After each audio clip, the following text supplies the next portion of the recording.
Abala si Ace sa pagmamaneho nang may makita siyang taong nakahilata sa gitna ng daan. Kararating niya pa lang sa Pilipinas at ito na kaagad ang bumungad sa kanya.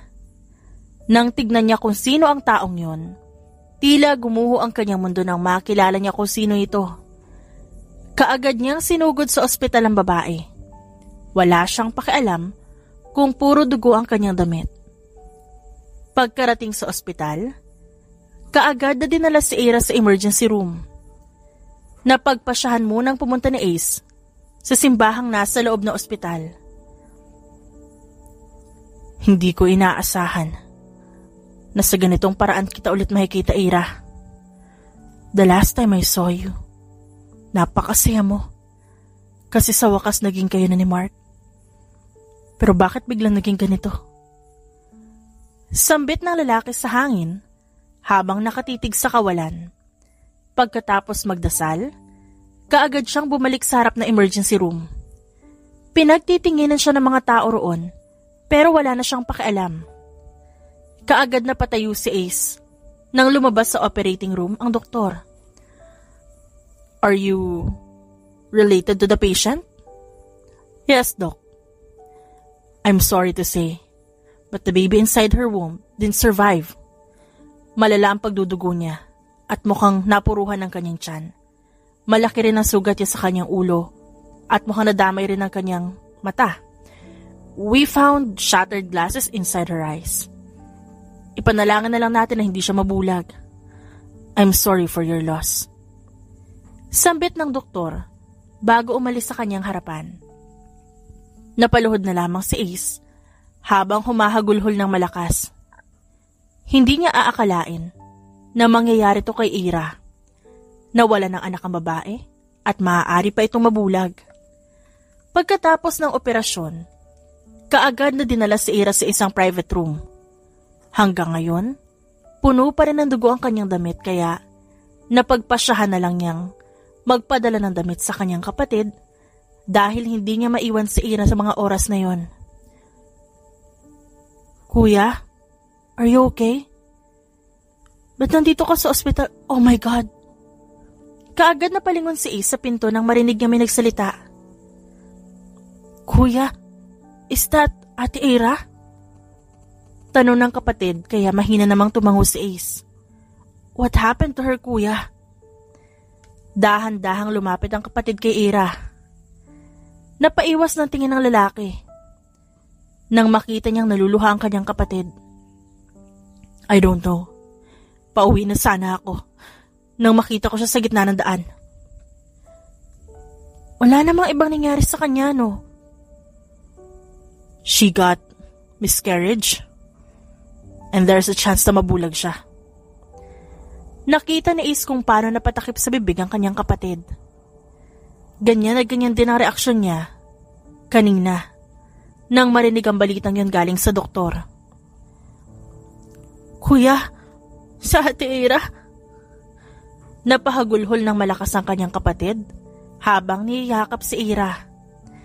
Noong magkasintahan pa sila ni Ira, sanggang dikit ang dalawa. Silang dalawang nagtutulungan kapag may ginawa silang masama kay Ace, kaya gano'n na lamang ang pag-iyak ng kapatid. Nandito na rin naman ang kanyang kapatid, kaya napagpasyahan niyang iwan muna ang dalawa para makapagbihis na rin siya ng damit. Pagkatapos niyang kumilos, napagpasyahan niyang pumunta sa kantin ng hospital para bumili ng makakain nang makita niya si Mark na may kasamang babae. At lumabas pa sa kwarto para sa mga buntis. Nakauwi ka na pala ng Pinas, Ace. Kamusta ang buhay? Tanong ni Mark habang nanunuya. Balak niya na sanang iwasan si Mark kaso nakita siya nito. Nakita niya pa kung paano tumingin ng malagkit sa kanya ang babaeng kasama nito. Akala ko ba si Ira ang girlfriend mo? Di ko inaasahan na pumangit na pala siya ngayon. Sambit ni Ace habang nakatingin sa babaeng kasama ni Mark. Tila na-offend naman ang dalawa, kaya agad silang naghiwalay. Pasimpleng tinanggal ni Mark ang pagkakaakbay nito sa babae. Si Christine. Kaibigan ko. Pagpapakilala ni Mark sa kasama niyang babae. Buntis ate ang kasama mo. Nakita ko kasi na galing kayo sa opisina ng OB. Pakilala mo rin yung kaibigan mo kay Ira. Dahil paniguradong matutuwa yun. Dahil buntis niyang kaibigan mo. Sambit ni Ace habang nakangisi sa lalaki. Labis ang galit niya ngayon sa lalaking ito. Mabuti na lamang kaya niyang pigilan ang kanyang sarili na suntukin si Mark. Dahil kung hindi, paniguradong bugbog sarado na ito ngayon. Sa susunod na lang siguro.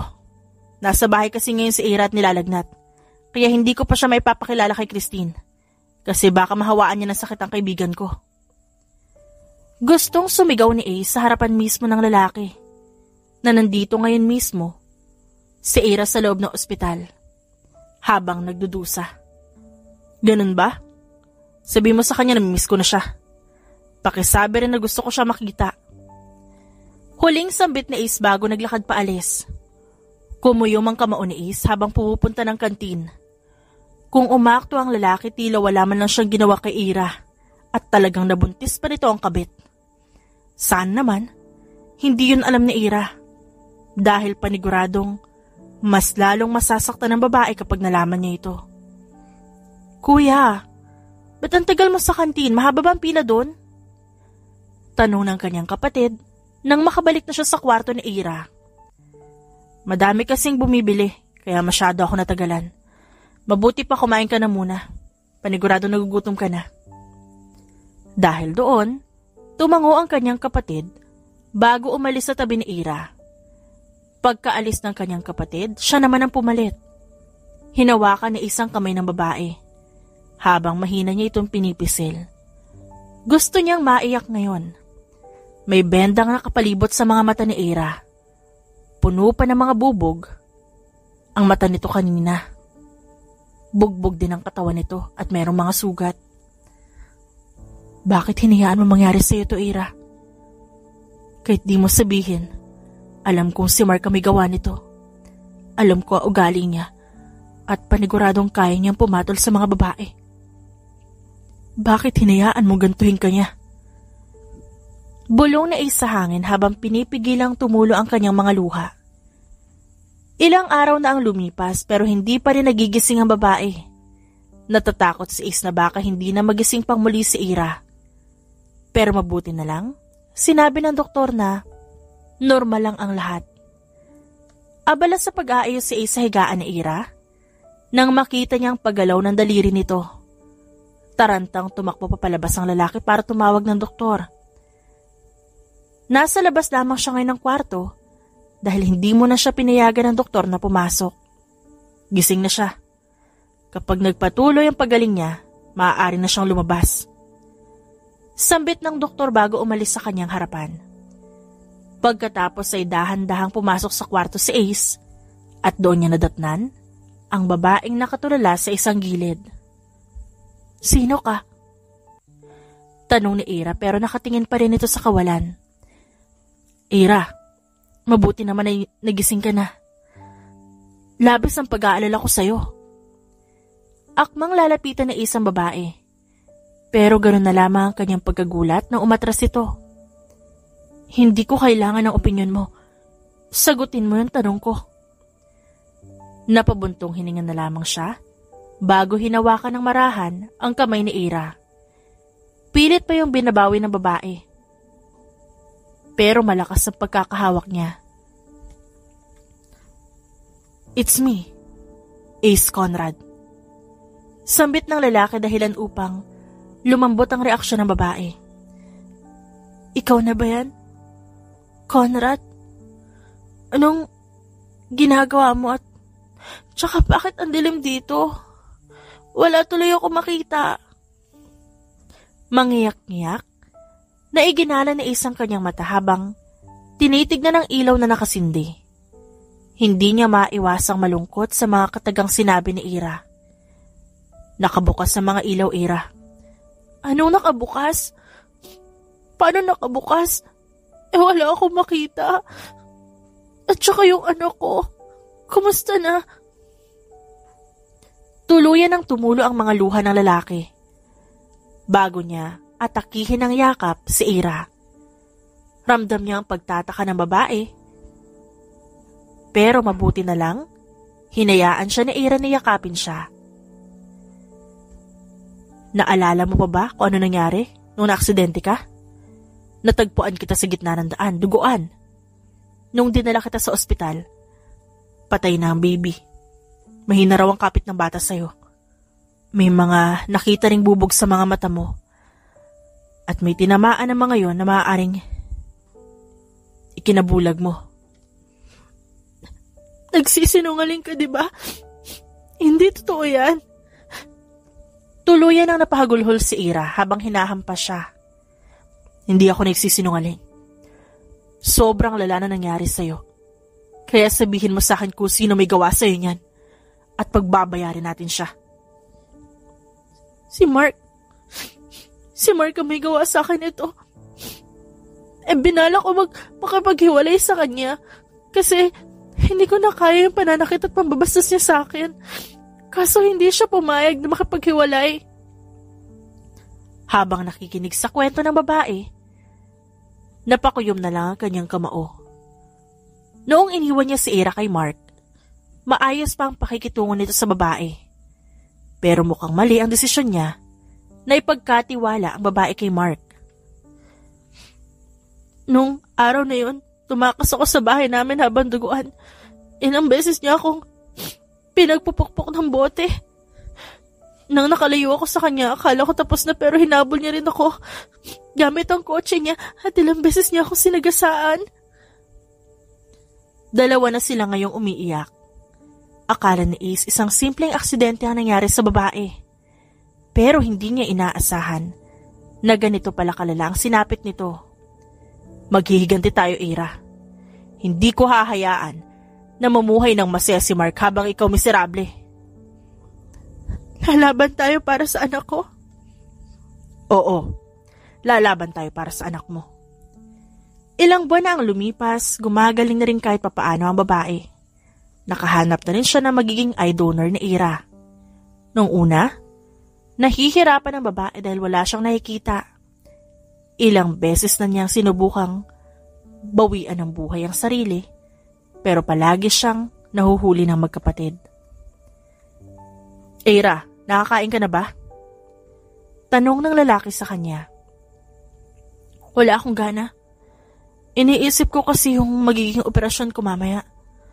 Paano kung hindi pa rin ako makakita kahit na naoperahan na ako? Tanong niya habang hinahagilap kung saan nakaupo ang lalaki. Naramdaman niyang hinawakan ni isang kanyang kamay bago siya pinaupo sa tabi ng lalaki. Huwag ka mag-alala. Paniguradong successful na ang operasyon mo. Isang kilalang doktor ang kinuha ko na mag-oopera sa'yo, kaya huwag ka na mag-isip ng kung ano-ano. Isipin mo na lang pagkatapos ng operasyon mo, makakakita ka na ulit. Makikita ko na rin ang mukha mo? Tanong ni Ira bago hawakan ang mukha ni Ace. Mula noong nagkamalay siya, ito na palagi ang kanyang ginagawa. Ilang taon na rin ang lumipas mula noong nakita niya ang lalaki, kaya hindi na niya masyado pang maalala ang mukha nito. Oo, makikita mo na rin ako sa wakas. Kaya tara na, kumain na tayo para makapunta na tayo ng ospital. Kaagad naman siyang sumunod sa lalaki.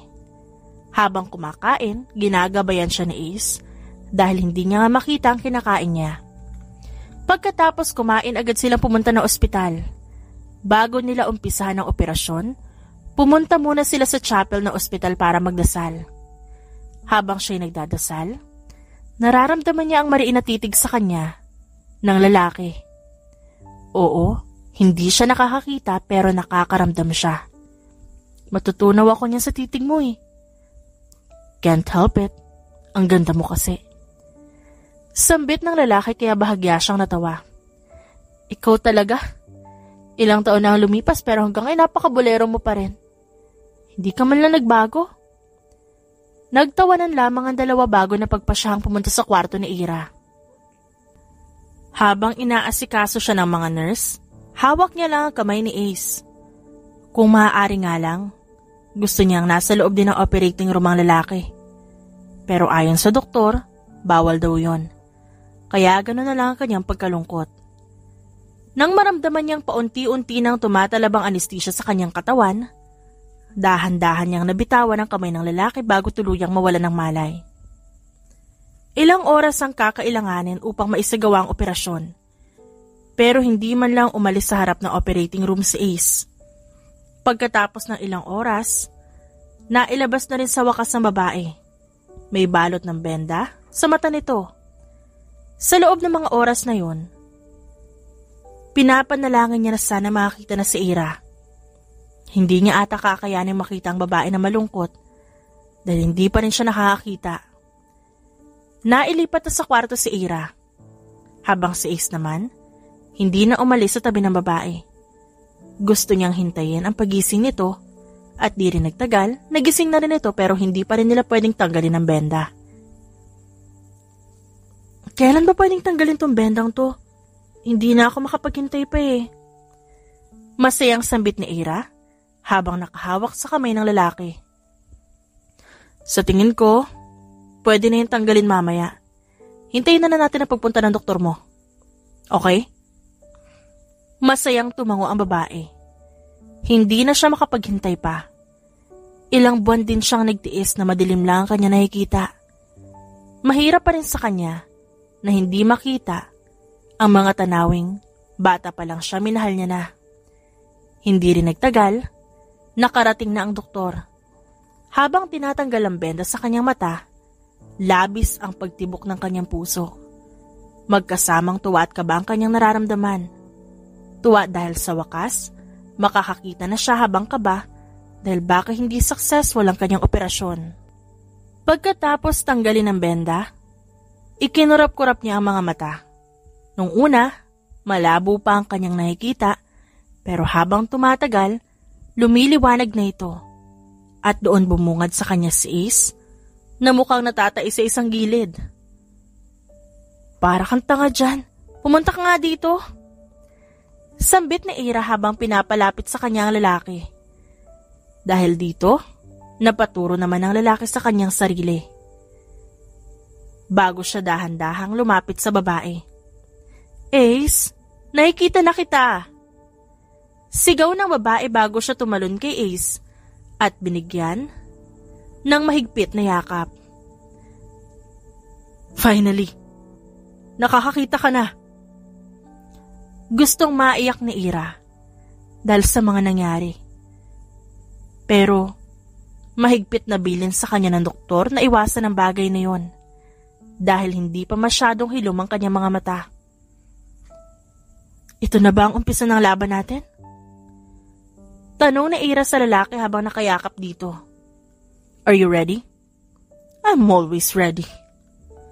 Nakatingin lamang si Ace sa babae habang abala ito sa ginagawa. Sa lumipas na mga buwan maraming nagbago. Mula sa pananamit, kilos at pananalita. Iba na ang Ira na nasa harapan niya ngayon. Nakakalungkot mang isipin pero paunti-unti nang nawawala ang Ira na nakilala niya. Pero kung dito masaya ang babae, pipilitin niya pa rin maging masaya para dito. Ace, nandito ka na pala. Bakit hindi ka man lang nagsasalita dyan? Tanong ni Ira habang papalapit sa kanya. Hindi na napigilan pa ni Ace ang kanyang sarili at sinugod niya ng yakap ang babae. Ramdam niya ang pagkatuod ng babae sa kanyang braso. Pero hindi nagtagal, niyakap din siya nito pabalik. I miss you. Nagawa ko na rin ang pinapagawa mo. Lahat ng kumpanyang pinasukan ni Christine, hindi siya tinanggap. Sambit ng lalaki habang nakasubsob ang kanyang muka sa liig nito. That's good to hear. Pero sa tingin ko kulang pa ang ginagawa natin. What do you want me to do then? Hire her. Gawin mo siyang personal assistant ko. Nitong mga nakaraang araw na pag-isip-isip ko na may kipagkita na ako kay Mark at gusto kong isama ang babaeng yon.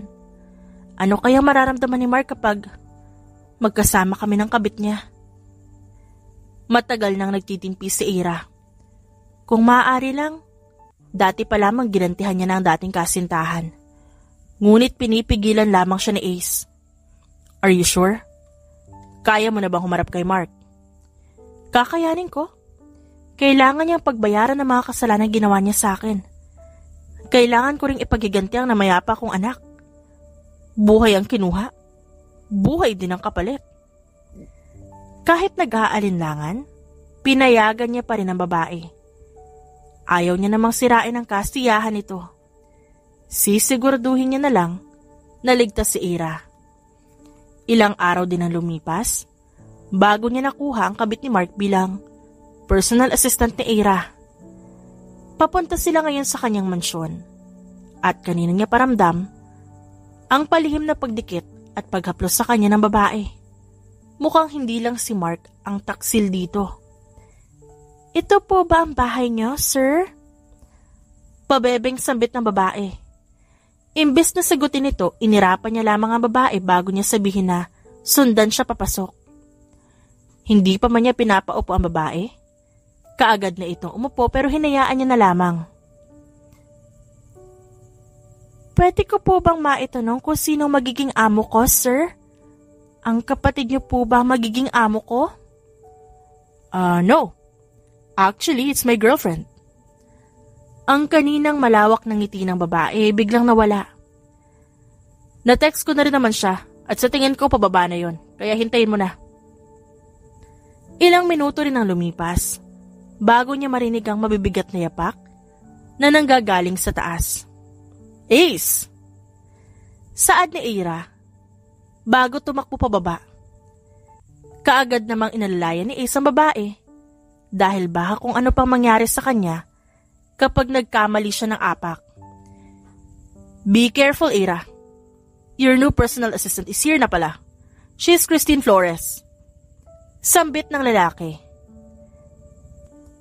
Nakita niya ang pagsilay ng isang malaking ngisi sa mukha ng babae habang dahan-dahan itong hinarap ang gulat na babae. Napalitan ng galit ang mukha ng magiging personal assistant ni Ira. Ira Salcedo?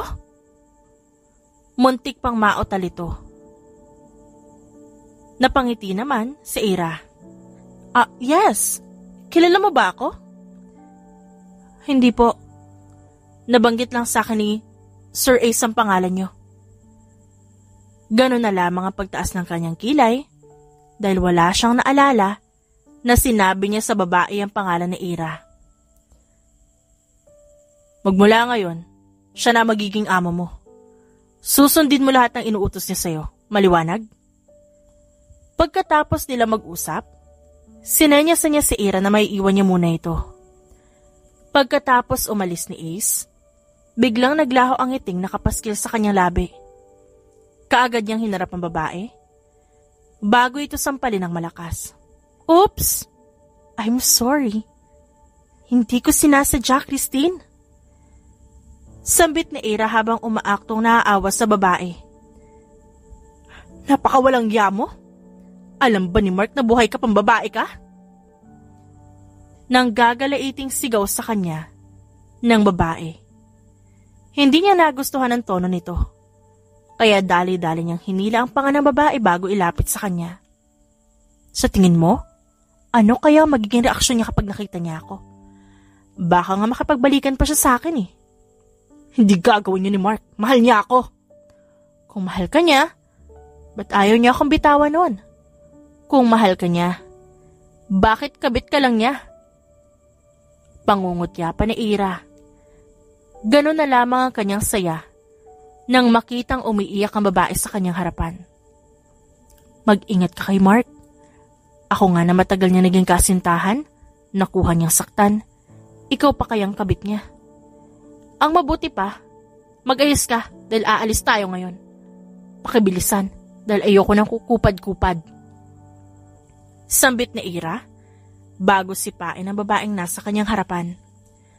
Pagkatapos nila mag-usap, napagpasyahan ni Ira na pumunta sa kusina at doon niya nakita si Ace na abala sa kanyang pagkain.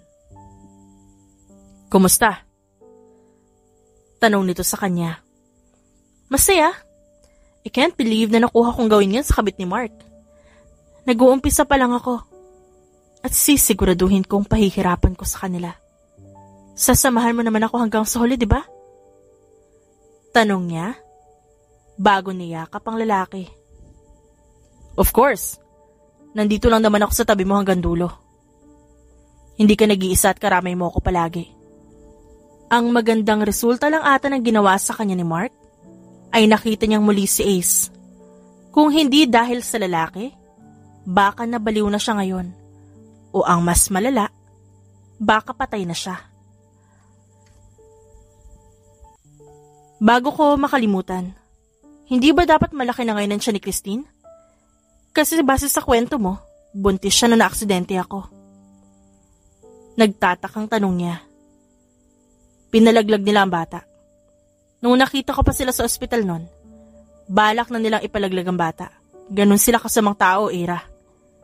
Kaya nilang pumatay ng walang kamalay-malay na sanggol. Napakuyom ang kamao ni Ira habang pinakikinggan ng mga katagang sinasabi sa kanya ng lalaki. Dahil doon, naalala niya na naman ang pagkawala ng kanyang anak. Hindi niya aakalain na kaya ding gawin yon ni Mark sa iba. Napakawalang hiya nila. Pati ang batang walang kamuwang-muwang dinadamay nila. Mga demonyo sila. Kaya gawin mo lahat para mapatumba sila. Illegal man o legal, gawin mo. Nasa likod mo lang ako. Huling sambit ng lalaki bago siya halikan sa noo. Tarantado ka, Valeria? Akala mo ba hindi ko malalaman ang ginagawa mo? Napatigil sa akmang pagpirma si Ace nang biglang may sumugod sa kanyang opisina. Nang makita kung sino yon, ganun na lamang ang kanyang galak. Wow! It's nice to see you again, Mark. Ang mabuti pa, umupo ka dito at mag-usap tayo na masinsinan. Kalmadong sambit niya habang tinuturo ang upuan na nasa kanyang harapan. Ngunit, tinapik lang ng lalaki ang kanyang kamay bago siya kinwelyuhan. Akmang pipigilan ng mga gwardya si Mark, pero kaagad siyang sumenya sa mga ito na tumigil. Bitawan mo ko. Mariina saad ni Ace pero tila wala man lang narinig ang lalaki sa kanyang harapan. Sabi ko bitawan mo ko. Hindi na nakapagtimpi pa si Ace at tinulak ng malakas si Mark. Dahilan upang mapasubsob ito sa malamig na semento. Kapal na mukha mo para sumugod dito sa opisina ko. Sino ka ba sa tingin mo? Akala mo ba hindi ko malalaman ang binabalak mo, ha? Inagaw mo lang naman sa amin ng mga investors sa kumpanya ko. Binayaran mo rin ang ibang empleyado ko para siraan ako. Ganyan na ba kalaki ang galit mo sa akin at inggit mo sa akin? Dahil ako ang pinili ni Ira pagkatapos kanyang hiwalayan? Hindi napigilan ni Ace ang kanyang sarili. At sinugod niya ng suntok ang lalaki. Walang bumigil sa kanya kahit nagsisisigaw na si Mark. Ayus-ayusin mo ang pananalita mo, Mark. Akala ko ba ikaw ang pinili ni Ira? Pero bakit nasa poder ko siya ngayon? Ano sabi mo? Nang gagalaiting tanong ng lalaki. Kala mo ba hindi ko alam ang kantarantaduhang ginawa mo sa kanya? Ilang beses mo siyang binugbog sa mga nagdaang taon na magkasama kayo. Binangga. At ilang beses mong hinampas ang mga bote sa kanya.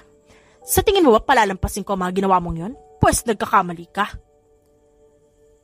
Gusto niya ulit suntukin ng lalaki pero pinigilan niya ang sarili. Dahil paniguradong magagalit sa kanya si Ira kapag nakita nitong may galo siya. Enjoy your life, Mark. Kasi baka sa susunod, nagdudusa ka na habang masaya si Ira sa mga bisig ko. Huling sambit niya. Bago utusan ng mga gwardya, nakalad ka rin palabas ang lalaki. Narinig pa niya ang sigaw nito. Pero pinakitaan niya lang ito ng gitnang daliri. Nang hindi niya na marinig ang sigaw ng lalaki, agad niyang kinuha ang kanyang telepono. Nang marinig niya ang pag-vibrate nito, gano'n na lang kalakas ang kanyang pagtawa. Nang makita niya ang mensahe na sinend sa kanya ni Ira. Litrato lang naman ito ng nakangiting babae. Habang nasa gilid nito ang personal assistant na maraming bitbit na paper bag. At halatang halata na pagod na. Ramdam niya ang pag-init ng kanyang pisngi. Kaya dali-dali niyang binitiwan ang kanyang telepono upang tampalin ang pisngi at matauhan. Nakakawala ng angas kung gano'n ang kanyang itsura, pero napakaganda naman ng babae, kaya hindi niya maiwasang maramdaman yon. Bagal-bagal mo naman. Wala namang ibibilis yan? Naaasar na tanong ni Ira sa kanyang kasama. Sandali lang. Napakarami ng binili mo. Sa tingin mo talaga mabibitbit ko lahat ng to? Pagrereklamo ni Christine sa kanya. Assistant kita. Kaya dapat lang nasundin mo lahat ng utos ko, binabayaran ka ni Ace, kaya dapat mong gawin ang trabaho mo. Hindi yung nagpapakasasa ka. Narinig niya ang pagmumura ng babae ngunit hindi niya na lang ito pinansin. Habang naglalakad sila sa mall, nakasalubong niya ang dati nilang kaklase ni Ace. Ira, is that you? Tanong ng isa sa kanila, kaya tumango naman siya. Oh my God! Hindi ko inaasahan ang laki ng pinagbago mo. Nasaan nga pala ang boyfriend mo na si Mark? Hindi mo ba siya kasama? Tanong nila. Ramdam ni Ira ang paninigas ng babae sa kanyang likuran. Sa totoo niyan, naghiwalay na kami. He cheated on me. Sambit niya dahilan upang magulat ang dati niyang kaklase. Kilala kasi bilang isang maayos na lalaki si Mark. Kaya nakakabigla talagang marinig na nagloko ito. With whom? With this girl? Sambit na Ira bago ituro si Christine na nasa kanyang likod. Lahat sila napatingin sa kanyang assistant at makikita sa mga mata ng mga ito ang pandidiri. Wait, si Christine yan, diba? The so-called angel in our batch? Hindi ko inaasahan na may bulok din palang tinatago yung babaeng yan. Dahil doon, natawa na lamang siya. Tinignan niya kung paano pigilan ni Christine na tumulo ang luha nito. Sa mga oras na yun, wala man lang siyang maramdamang awa. I also heard na nakipag-sex din siya sa isa sa mga professor natin dati para makapasa. Oh my God, akala ko talaga chismis lang yon. Pero base sa narinig ko, I think mukhang totoo na nga. I don't think all of those are chismis. Maybe it's all the truth. Sa pagkakaalala ko din, siya naging dahilan kung ba't nagkahiwalay sina Austin at Audrey nun, di ba? Dahil doon, sabay-sabay silang tumawa habang nandidiring nakatingin sa babaeng nasa harapan nila. Labis ang galak sa puso ni Ira nang malaman niya ang mga impormasyong yon. Ano kayang nararamdaman ngayon ni Christine? Masakit ba? Kasi bumalik lahat ng katarantaduhang ginawa niya kay Ira? Mga salita pa lamang ang binabato nila pero ganito na ang epekto. Meron pa! 1 taon na pala nila ako niloloko. Tapos nabuntis siya ni Mark. Tapos alam niyo ba? Pinalaglag nila yung bata. Napasinghap ang lahat ng marinig nila yon. Mukhang hindi nila inaasahan ang kanilang narinig. Totoo ba? Akala ko, homewrecker, cheater, at gold digger lang siya. Mamamatay tao din pala. Ang malas naman ng anak mo dahil ikaw naging nanay niya? Hindi na nakatiis ang babae, kaya tumakbo na ito papalayo sa kanila. Nakatingin lang si Ira sa babae habang tumatakbo papalayo. Hindi maaaring si Christine lang ang mapahirapan niya. Kailangan niya ring gawing miserable ang buhay ni Mark. Did you enjoy your shopping? Tanong ni Ace nang makita niyang pumasok si Ira sa kanilang mansyon. Oh yes, at nakasalubong ko rin ang dati nating schoolmates. And so satisfying na magdusa si Christine kanina. Kung nakita mo lang talaga yung reaksyon niya, panigurado matatawa ka. Napailing na lamang si Ace. Okay ka lang ba, Ace? Tsaka bakit may bangas yung mukha mo? Tanong ng babae sa kanya, bago nito hinawakan ng kanyang panga, para maiharap ang mukha niya dito. Okay lang ako, Ira. Itong bangas naman na to galing kay Mark. Sinugod niya ako sa kumpanya kanina nang malaman niya mga ginagawa natin. Dahil doon, napakuyom ang kamao ni Ira bago niya hinila ang lalaki papunta sa kanyang kwarto. Nang makarating sila, agad siyang pumasok sa banyo para kunin ang first aid kit. Masakit ba yung ginawa niya sa'yo? Di naman. Ang hina nga sumuntok ng dati mong syota. Sigurado ka bang batak sa gym yun? Dahil sa sinabi ng lalaki, mariin niyang nilagay ang bulak na may alkohol sa sugat nito Aray naman, bigat ng kamay ah. Imbis na gamutin mo sugat ko, dadagdagan mo pa ata. Nakangusong sambit ni Ace, kaya hindi na napigilan pa ni Ira ang kanyang sarili. At hinila niya ang uso nito. Ano ba? Kapag naging bibi talaga ako, ikaw sisisihin ko. Ang cute mo. Sambit ni Ira bago pinagpatuloy ang paglilinis sa sugat ng lalaki. Hindi niya nalang pinansin ang pamumula ng leeg at tenga nito. Dahil kapag pinansin niya ito, baka mahiya ang lalaki at mas lalo pa ito mamula. O ayan, ayos na sugat mo. Sa susunod, umiwas ka sa mga suntok niya. Huwag ka mag-alala, mas marami pang suntok ko sa kanya kanina. Napailing na lang si Ira bago umupo sa tabi ng lalaki.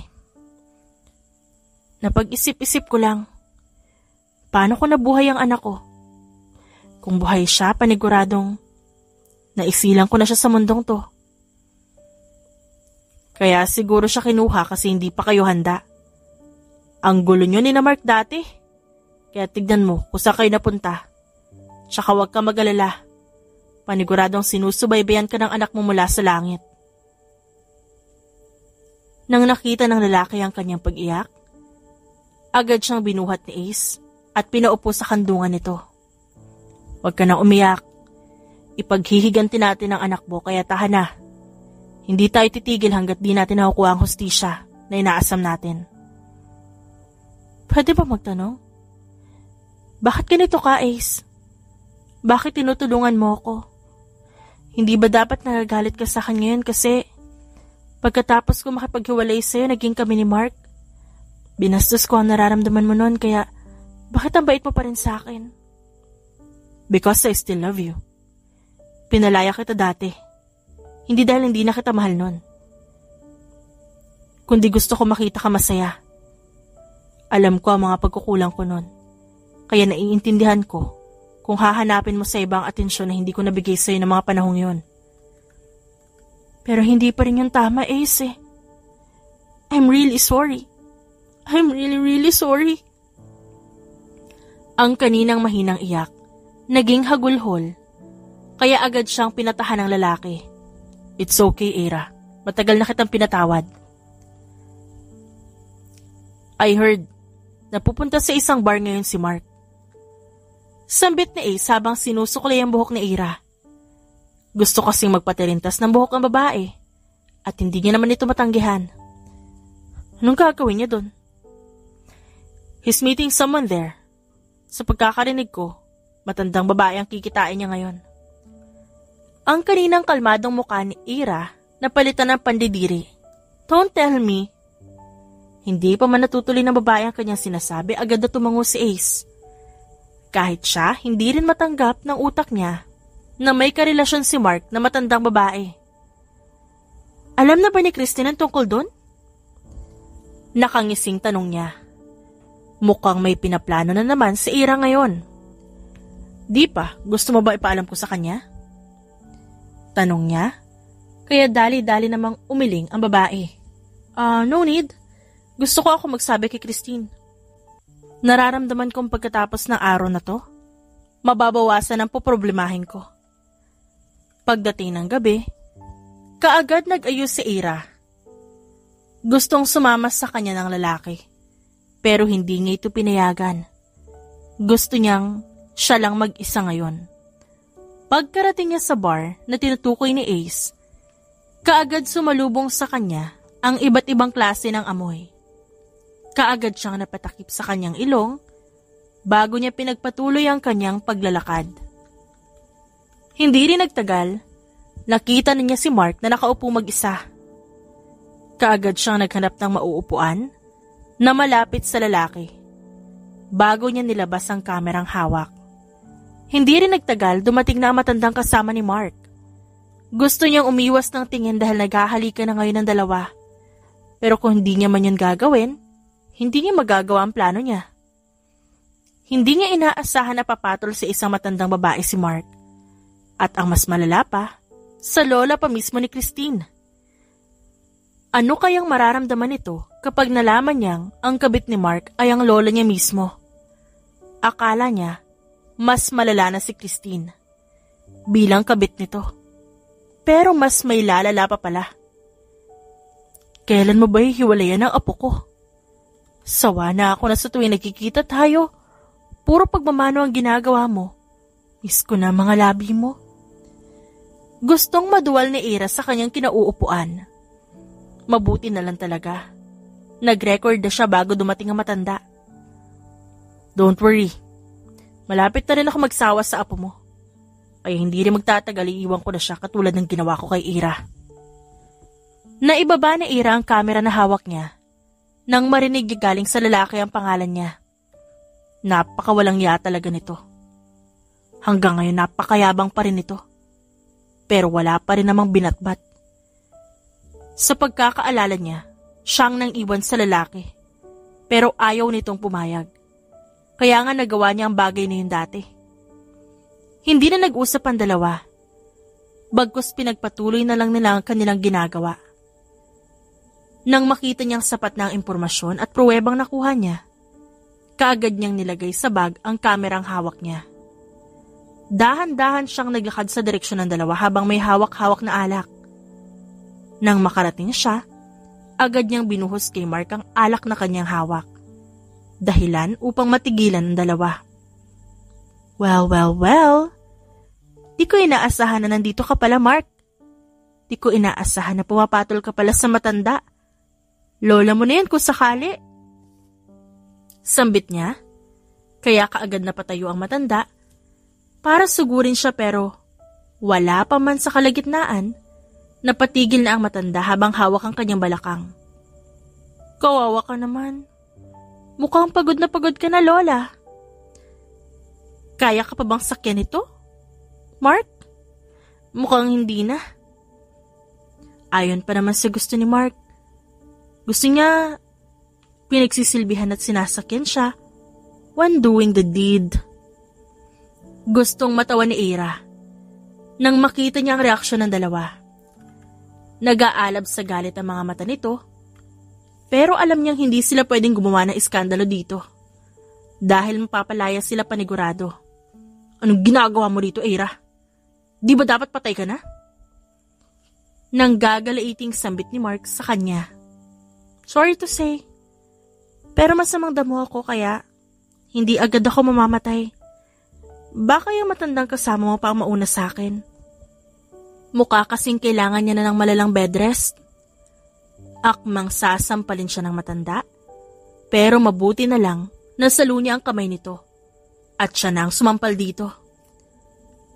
How dare you? Huwag mo ang idapo sa mukha ko ang pinanghawak mo kay Mark. Baka mahawa niya pa ako na hakatihan niya sa katawan. At ikaw naman malandi ka. Sisiguraduhin ko malalaman to ni Christine.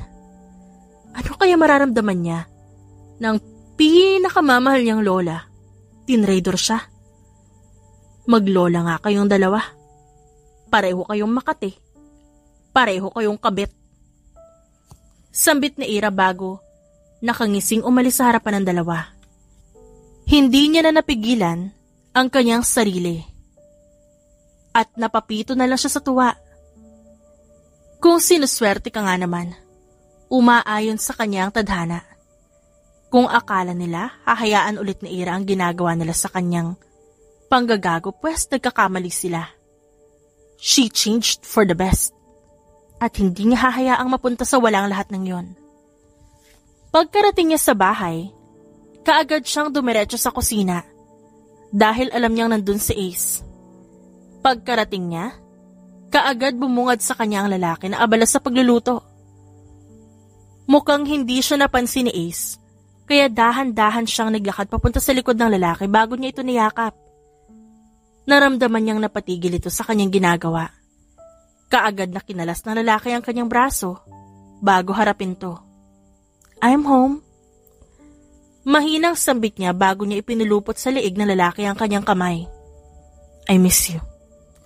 Sambit ni Ace bago sumubsob sa kanyang liig. Ramdam niya ang bagong tubong balbas ng lalaki, kaya hindi niya maiwasang makiliti sa mga ito. Miss mo na ako agad? Ilang oras lang naman ako nawala. Bakit ba mas may alam ka pa sa akin?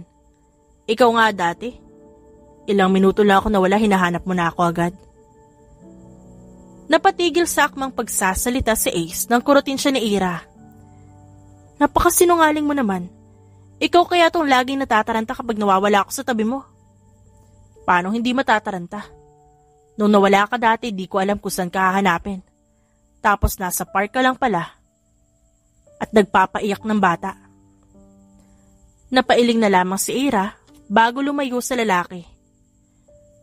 Are you okay? Masama pa pakiramdam mo? Ayos lang ako. Hindi ko lang talaga kinaya mga impormasyong nakita ko kanina. My God. Pakiramdam ko, maduduwal ako. It just makes me wanna puke, honestly. Sambit ni Ira bago na upo. Pinatay muna ng lalaki ang stove ng kanyang niluluto bago naupo sa harapan ng babae. Ganun ba? Gaano ito kasama? At di mo kinaya? Sobrang sama. Hindi ko inaasahan na kabit din ni Mark ang lola ni Christine. What? Malakas na sigaw ni Ace bago matulala sa isang gilid. Hanggang ngayon, hindi pa rin maproseso ni Ace ang kanyang narinig kanina. Kung si Ira nga, hindi kinaya ang impormasyong yun, siya pa kaya? Abala siya sa pagtulala nang makarinig ng kalabog sa labas ng bahay. Balak niya sanang hindi yun pansinin dahil baka mga batang naglalaro lang yun. Pero ilang beses nang nangyari ang pagkalabog na yun, kaya napagpasyahan niyang lumabas na. Napakawalang hiya mo, Ira. Alam ko malaki ang kasalanan ko pero wag mong idamay ang lola ko. Pagkalabas ni Ace, bumungad sa kanya si Christine na nagsisisigaw habang umiiyak.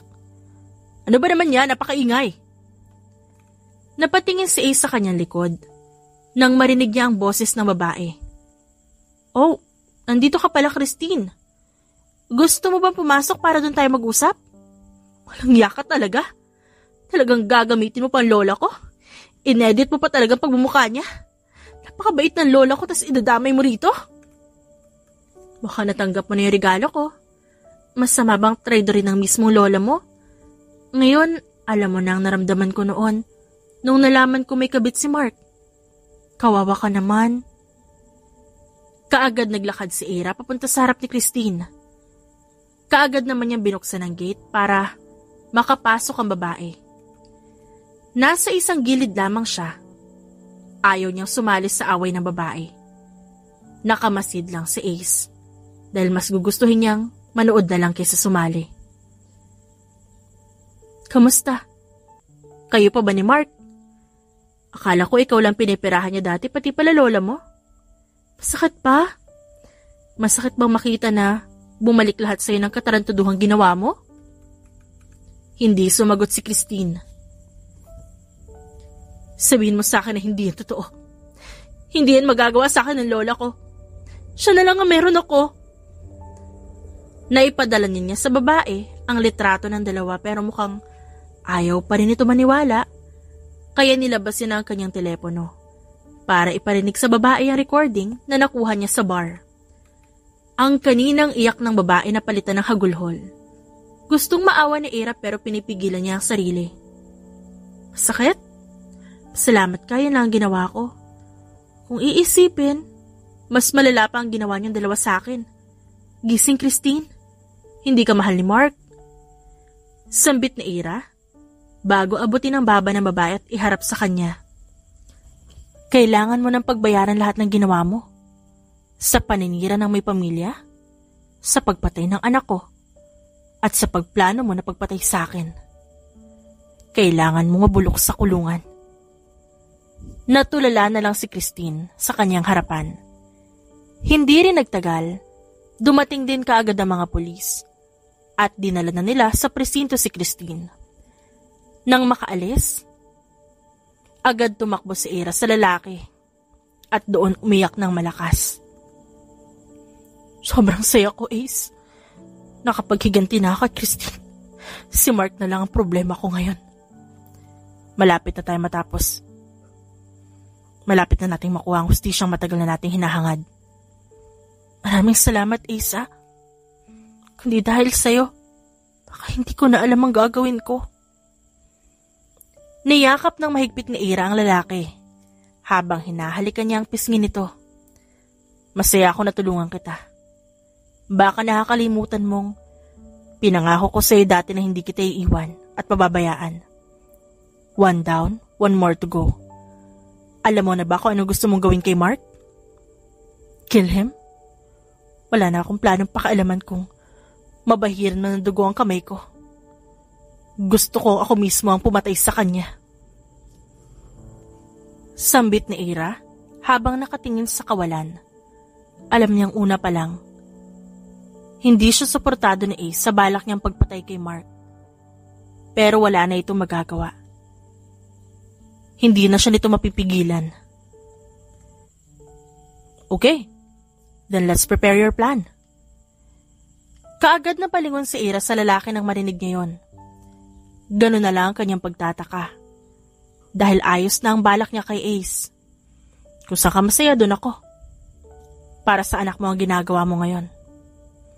An eye for an eye.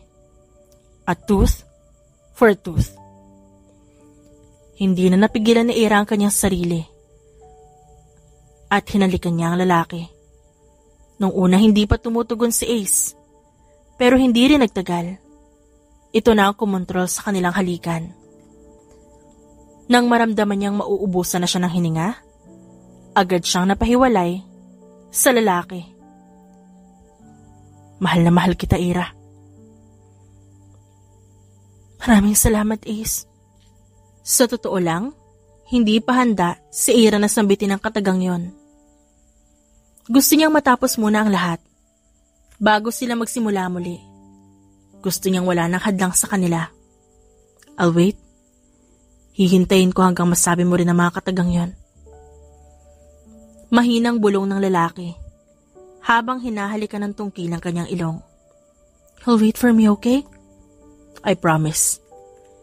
Pagkatapos nilang mag-iyakan, sa labas, pumasok na rin sila sa loob ng bahay. Habang papasok, ramdam ni Ace na may nagmamasid sa kanila. Inikot niya ang kanyang paningin at doon niya nakita ang isang lalaki na nakatingin sa kanila. Pagkatapos ng araw na yon, palaging napapraning si Ace. Nararamdaman niyang may sumusunod at nagmamanman sa kanila. Gusto niyang bigyan ng bantay si Ira pero tumanggi naman ang babae. Dahil hindi naman daw yun kailangan. Para ngayon, papunta si Ace sa kanyang opisina nang makita niyang may sumusunod sa kanya. Noong una, hindi niya ito pinansin. Pero mula sa bahay pa lamang, sinusundan na siya ng kotseng yon. Nang nakita niyang bumilis ang takbo ng sasakyan na nasa kanyang likod, pinatakbo niya rin ang mabilis ang kanya. Kaagad ding nawala ang sasakyan na nasa kanyang likuran. Akala niya nakatakas na siya. Pero saktong pagkaharap niya, may sumalubong sa kanya, dahilan upang magpagulong-gulong ang kanyang sasakyan. Bago mawala ng malay, nakita niya ang isang lalaki na hinila siya papalabas ng kotse. Gabi na pero hindi pa rin nakakauwi ang lalaki at gano'n na lang ang kaba ni Ira. Ang uwi ni Ace 7:00 pero 12:00 na wala pa rin to. Ilang beses niya na rin tinawagan ng telepono ni Ace pero walang sumasagot. Abala sa pag-iisip, si Ira. Kung saan makikita ang lalaki nang biglang tumunog ang kanyang telepono. Ayaw niyang sagutin ang tawag dahil unknown number. Pero sinagot niya pa rin dahil baka si Ace yun. Hello, who's this? Tanong niya sa kabilang linya. Ilang beses siyang nagsalita pero wala man lang sumasagot, kaya napagpasyahan niyang ibaba na lang ang tawag. Akmang ibababa niya na sana ang tawag, nang marinig niya ang isang pamilyar na boses. Did you miss me, Ira? Napahigpit ang hawak niya sa telepono, nang makilala kung sino yon. Anong kailangan mo, Mark? Imbes na sagutin siya, tinawanan lamang siya nito. Tapang mo? Di ka naman ganyan dati no nasa poder kita eh. Ganyan pa epekto sa'yo ni Ace. Gustong suntukin ni Ira ang lalaki. Kung kasama niya lang siguro ito, binugbog niya na ito ngayon mismo. Shut up.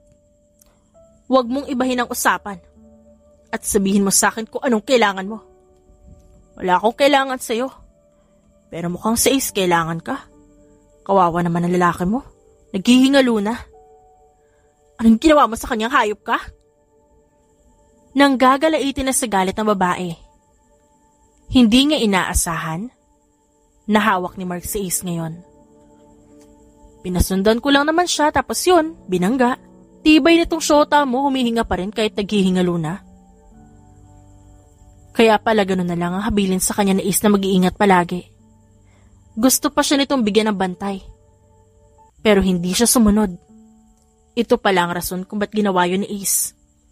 Huwag na huwag mong gagalawin si Ace. Magkakamatayin tayo kapag ginalaw mo siya. Nakakatakot ka naman. Kung gusto mo pa makita ng buhay tong syota mo, pumunta ka sa address na ibibigay ko.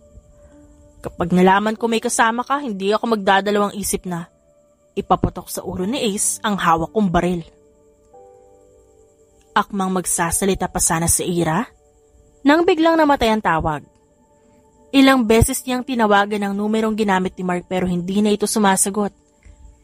Ilang minuto rin ang lumipas. Nakatanggap siya ng mensahe na may nakalagay na isang address. Hindi na siya nag-atubili pang pumunta doon. Habang nasa loob ng sasakyan, nag-uunahan sa pagtulo ang kanyang luha. Iniisip niya ang kapakanan ng lalaki. Alam niya kung anong kayang gawin ni Mark. Lumipas ang 30 minutos. Nakarating siya sa lugar kung nasan sina Mark. Ito ay isang bakanting lote. Nang makita siya ng mga tauhan ni Mark, kaagad siyang kinaladkad papasok. Ganun na lamang ang kanyang gulat nang makita na duguan habang nakagapos sa upuan si Ace. Hindi na makilala ng maayos ang lalaki dahil napakarami nitong sugat at naliligo na rin ito sa sariling dugo. Napakawalang iya mo! Sisiguraduhin ko mabubulok ka sa kulungan! Sigaw ni Ira habang nakatingin kay Mark na nakaupo ngayon sa tabi ni Ace. Akmang susugurin niya sana ang lalaki na may humilas sa kanyang buhok. Ira! Kahit nahihirapang kumilos si Ace, iniangat niya pa rin ang kanyang ulo. Anong ginagawa mo dito? Ba't ka pa pumunta dito? Delikado ang lugar na to. Ililigtas kita sa demonyong to. Ganun na lang ang takot ni Ace. Nang naglakad palapit si Mark kay Ira at binigyan to ng malakas na sampal. Tapang nito syota mo ah. May magagawa ka pa kaya? Kapag ginalaw siya ng mga tauhan ko? Dahil sa sinabi nga ni Mark, pilit siyang nagwawala sa kanyang kinauupuan. Natatakot ngayon si Ace. Hindi para sa kanya, kundi para sa babaeng mahal niya. Umiiyak lang siya habang pinapanood kung paano lapitan ng mga tauhan ni Mark sa Ira. 3 lalaki ngayon ang may hawak kay Ira. At kung saan-saan napupunta ang kamay ng mga ito. Please stop, I'm begging you. Huwag niyong gagawin kay Ira. Huwag niyo siya sasaktan. Imbis na makinig, tinawanan lamang siya ng mga nandun. Kaya niyo na siguro yan. Natikman ko na rin naman yan dati kaya pagsawaan niyo hanggat gusto niyo. Hindi kayang tumingin ni Ace kaya napayuko na lamang siya habang umiiyak. Habang nakayuko, may nakita siyang isang pares ng paa. At bigla nitong hinigit sa kanyang muka at tinapato kay Ira. Panoorin mo, paano nila babuyin ang babaeng mahal mo? Puro sigaw lang ni Ira ang maririnig. Punit na rin ang damit nito. Nagpupuyos na rin sa galit si Ace. Kaya kahit nanghihina, pilit siyang kumakawala. Nang makawala, agad niyang sinugod ng suntok si Mark. Kahit gusto niyang bugbugin ang lalaki, hindi niya magawa. Dahil mas gugustuhin pa niyang bugbugin muna ang mga lalaking humawak kay Ira. Puro pula na lang ang nakikita ni Ace. Pinaulanan niya ng suntok ang mga lalaking humawak kay Ira. Wala na siyang pakialam. Kahit pa nagmamakaawa na sa kanya mga binubugbog niya. Nang maubos niya ang mga tauhan ni Mark, sinunod naman niya ang lalaki mismo. Hindi pa man ito nakakabuelo. Binigyan niya na ito ng malakas na suntok sa muka. Tarantado. Talagang si Ira pa ang gusto mong galawin. Mali ka ng kinalaban. Sunod-sunod na suntok ang binigay niya kay Mark. Puno na ng dugo ang kanyang kamao. na nagmumula kay Mark mismo. Nang matumba na ang lalaki, tinigilan niya na ito bago tumakbo papalapit kay Ira. Kaagad niyang hinubad ang damit at ipinasuot sa babae. "Are you okay?" Imbis na sumagot, humagulho lamang ang babae. At napakasakit pakinggan para kay Ace ang hagulhol ni Ira. "Shh! Ayos na ang lahat, kaya tahan na." Akmang aalalayan niya ang babae para makatayo, nang maramdaman niyang may tumagos sa kanyang balikat. Kaagad siyang napaluhod nang maramdaman niya ang sakit. "Sabay tayong mabubulok sa impyerno, Ace!" Sigaw ni Mark, bago siya nito paputukan ng 3 beses. "Ace!" Sigaw ni Ira na makita niyang napahiga sa malamig na semento ang lalaki. Hindi na niya alam kung anong nangyayari. At basta niya nalang kinuha ang baril na hawak ni Ace at pinaputok ito kay Mark. Hindi siya tumigil hanggat hindi pa ito natutumba. Pagkatapos dahan-dahan siyang naglakad palapit papunta kay Mark. Buhay pa ang lalaki, ngunit naliligo na ito ngayon sa sarili nitong dugo. "Ang dami mong ginawa sa akin, Mark. Ikaw ang rason kung ba't ako nabulag. Ikaw din ang pumatay sa sarili mong anak. Hinatay mo rin ang anak niyo ni na Christine, kaya nararapat lang na mamatay ka. Paalam, Mark. Ayaw na kitang makita." Huli niyang sambit bago barilin ang mismong ulo ng lalaki. Tumalsik ang mga dugo sa kanyang muka, pero hindi niya yun pinagtuunan ng pansin. Hindi rin nagtagal, bumalik na sa ulirat si Ira at pinuntahan si Ace. "Tapos na ang laban natin, Ace. Panalo tayo, kaya lumaban ka. Huwag kang pipikit." "Masaya ako kasi nakamit mo ang hustisya na gusto mo. Kung mamamatay man ako ngayon, hindi na ako mag-aalala. Kasi ayos na ang lahat. Huwag kang magsalita ng ganyan. Magiging maayos din ang lahat."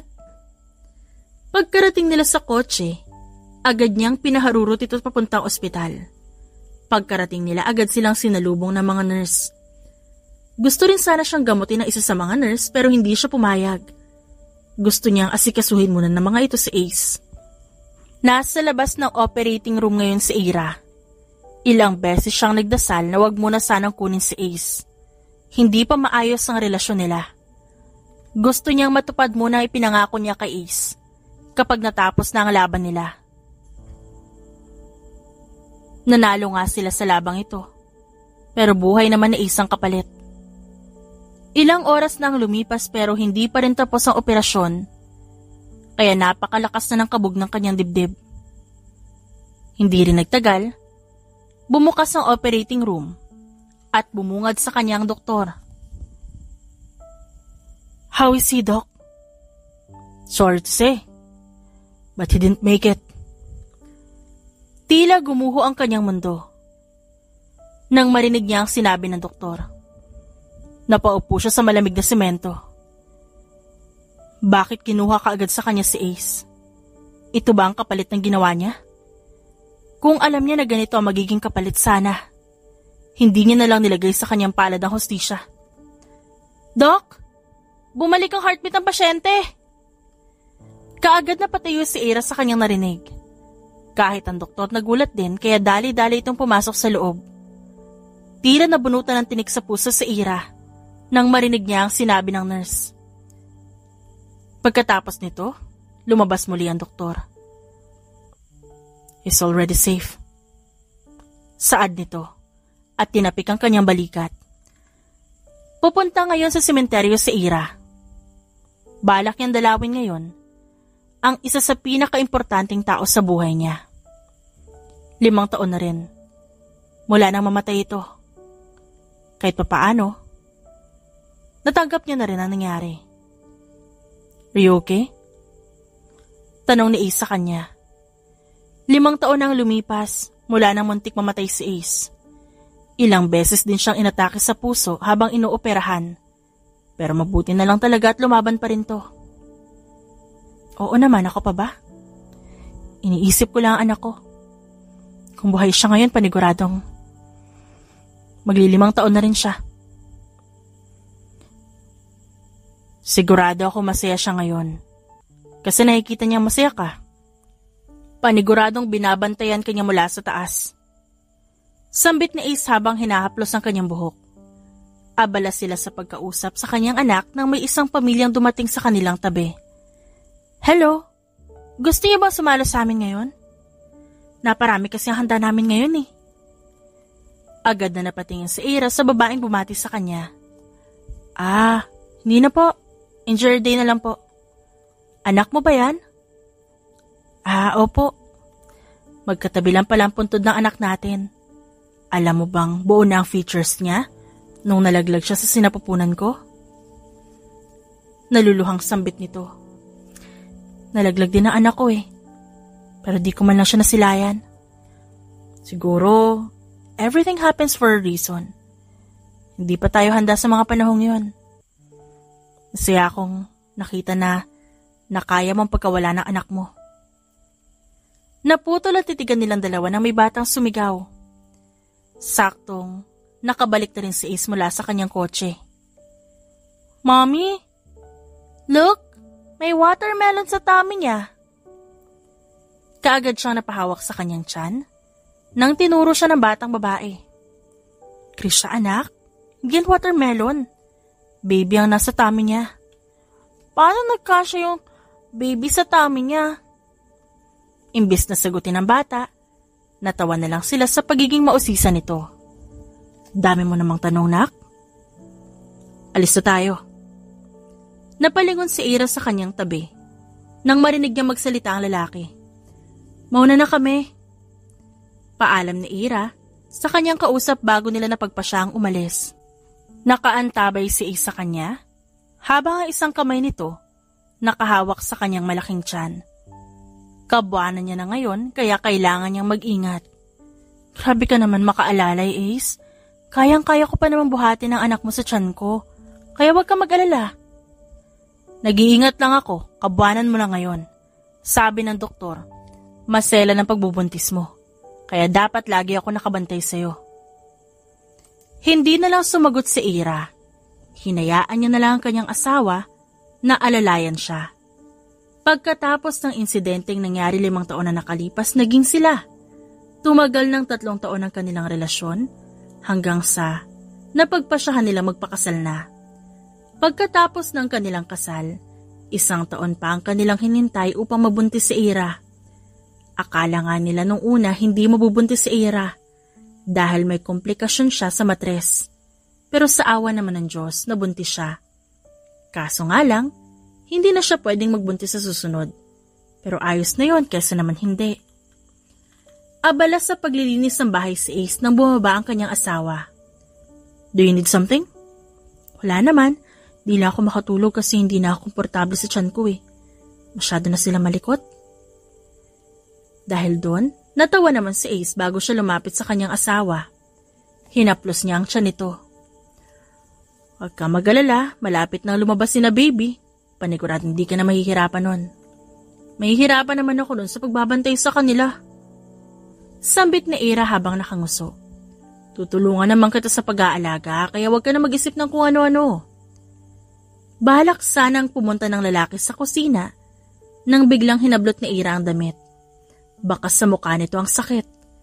Agad tinuro ng babae ang kanyang paanan. At gano'n na lang ang pagkataranta ni Ace nang makita ang tumutulong tubig sa kanyang paanan. Manganak na ata ako, Ace! Sigaw ng babae kaya dali-dali siyang umakyat. Saan ka pupunta? Kukunin ko lang gamit ng mga bata. Pilit niyang pinapakalma ang kanyang sarili. Natatananta na nga ang asawa niya at sasabayan pa niya. Nang makapasok sila sa kotse, agad niya yung pinaharurot. Hawak lang ng babae ang kanyang isang kamay at doon kumukuha ng lakas. Ayaw niya sanang ibigay yun sa babae dahil baka maaksidente sila. Pero mapilit pa rin talaga si Ira at hinablot ang kanyang kamay. Pagkarating nila sa ospital, agad silang sinalubong ng mga nurse. Pagkarating nila sa delivery room, akmang hihiwalay na sana siya pero pinakiusapan siya ng kanyang asawa na sumama sa loob. Wala na siya nagawa at sumunod na lamang kay Ira. Nasa tabi lang ng asawa si Ace habang pinapanood niya kung paano mamilipit sa sakit ito. Gusto niya na ring umiyak dahil nasasaktan siya sa nangyayari sa asawa. Han, huwag ka na magbuntis ulit ha. Tama na ang 2. Tarantado ka talaga. Hindi na talaga ako pwede magbuntis. Maklase ka rin, no? Ikaw pa talagang humihiling na wag ako magbuntis? Pinapanood niya lang ang pag-iri ng asawa. Minsan tinutulungan niya pa ito kaso mas malakas ang sigaw niya kay Ira kaya napapatingin sa kanya ang ibang mga nurse. It's a boy! Sigaw ng doktor bago ipatong ang bata sa dibdib ni Ira. Gustong maluhan ni Ace dahil sa wakas na silayan niya na ang kanyang anak. Do you want to cut his umbilical cord? Tanong ng doktor habang inaabot sa kanya ang gunting. Inabot naman niya yun at kahit na nanginginig ang kamay, pinutol niya pa rin ang umbilical cord ng bata. Isa na lang, misis. Pinagpatuloy ni Ira ang pag-iri hanggang sa lumabas na ang pangalawang batang babae. Si Ace din ang nagupit ng umbilical cord ng bata. Sa pagod ni Ira nakatulog ito.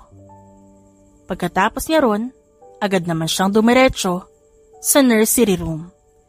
Pagkatingin niya sa salamin, ay ang kambal niya mismo ang bumungad sa kanya. Pinunasan niya ang butil ng kanyang luha na nanggagaling sa kanyang mga mata. Sobrang saya niya ngayon dahil nasilayan niya na ang kanyang anak. Ilang buwan din siyang naghintay. Kung titignan ng mga bata, napakaliit ng mga ito. Kaya natatakot si Ace na baka kapag hinawakan niya, mapilayan ang kanyang mga anak.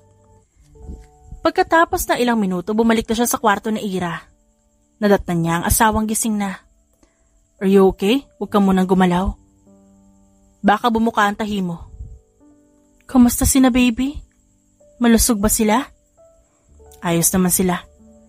Baka maya-maya rin, dadalhin na ng nurse sa mga bata dito. Pagkatapos magsalita ng lalaki, siya namang may kumatok sa pinto. Nang buksan niya yon, 2 nurse ang bumungad sa kanila hawak ang kanilang anak. Kaagad namang kinuha ni Ira at Ace ang kanilang mga anak. Nang mahawakan nila sa kanilang bisig ang bata, doon na sila napaiyak. Welcome to the world, Shania Valeria and Acer Valeria. Masaya si Ace dahil sa wakas, nakamtan niya na matagal niyang pinapangarap. Ang magkaroon ng pamilya kasama si Ira. Ang makasama ang babaeng una niyang minahal. Ang gumawa ng maraming memories kasama si Ira. Wala na siyang mahihiling pa. Binigay na ng Diyos ang kanyang pangarap at habang buhay siyang magpapasalamat. The End.